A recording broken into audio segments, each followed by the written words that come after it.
This is an overview of the Radio Shack Discone antenna. This antenna is designed to operate between 25 MHz and 1300 MHz. The construction itself of the antenna is fairly high quality, with all the supporting hardware, and the elements are all made out of stainless steel. The assembly is fairly quite simple, with nothing really major you have to do. The wideband nature of these Discone antennas means you can also transmit on them too, over the VHF and the UHF ham bands. To get the 6 meter response, which is the 50 MHz response, the antenna comes with a loading coil and a whip antenna that mounts on top of the cone element like that. If you don't require the 50 MHz response, the antenna will operate without this top loading coil. You just replace it with a standard 5/16 nut like that.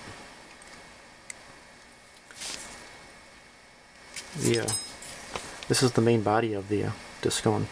There'll be 8 radials making up the cone element.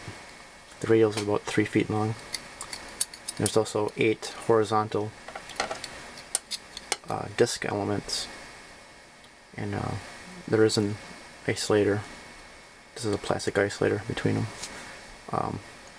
The antenna is not at DC ground, so if you mount it outside, make sure you have a polyphaser or some sort of a surge or lightning protection, or otherwise you can zap your radio. Probably the biggest drawback to the antenna is the cone elements use a stainless steel tubing, and they have these little crimp connectors, threaded inserts that they crimp into the tubing. What happens is as the antenna is flopping around in the wind like that, it'll eventually break off an element or so. I had it happen a couple times. So what I do is I try to get some number 8 aluminum all thread from the hardware store, and it should come in like 3-foot sections, and just replace the cone element with a threaded all rod.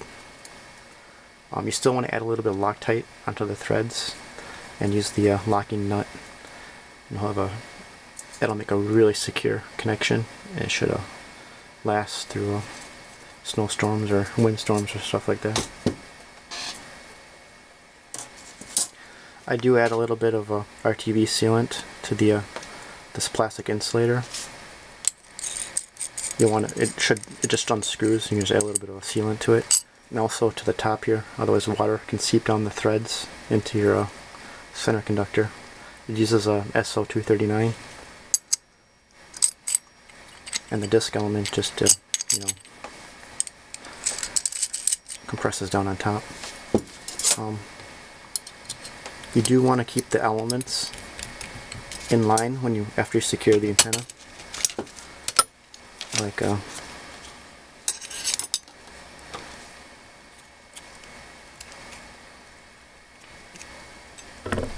after you kind of line the cone element and the disc element in line like that, and then when you tighten down the top nut or the top loading coil, that just helps increase the performance of the antenna.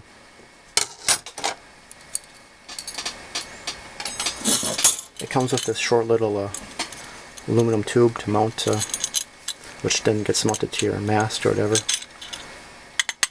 That just connects into the body of the Discone, and then you run your coax. You want to make a little coax jumper. I have a little jumper here that PL259 on one end. I got an N female on the other. This will go to my main incoming feed line. This will connect up to the Discone antenna.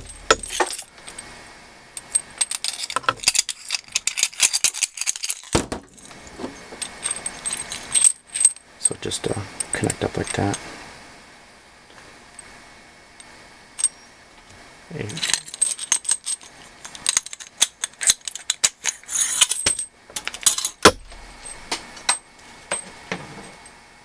You can also mount for a reduced space application, you can actually mount the antenna upside down, like on a tripod or something. That's really handy if you ever need a wideband receive antenna. You can just that you can break down. You can mount it upside down on a tripod or something, or stick it in like in your attic or whatever. That way you don't have to fiddle with all the other mounting hardware options.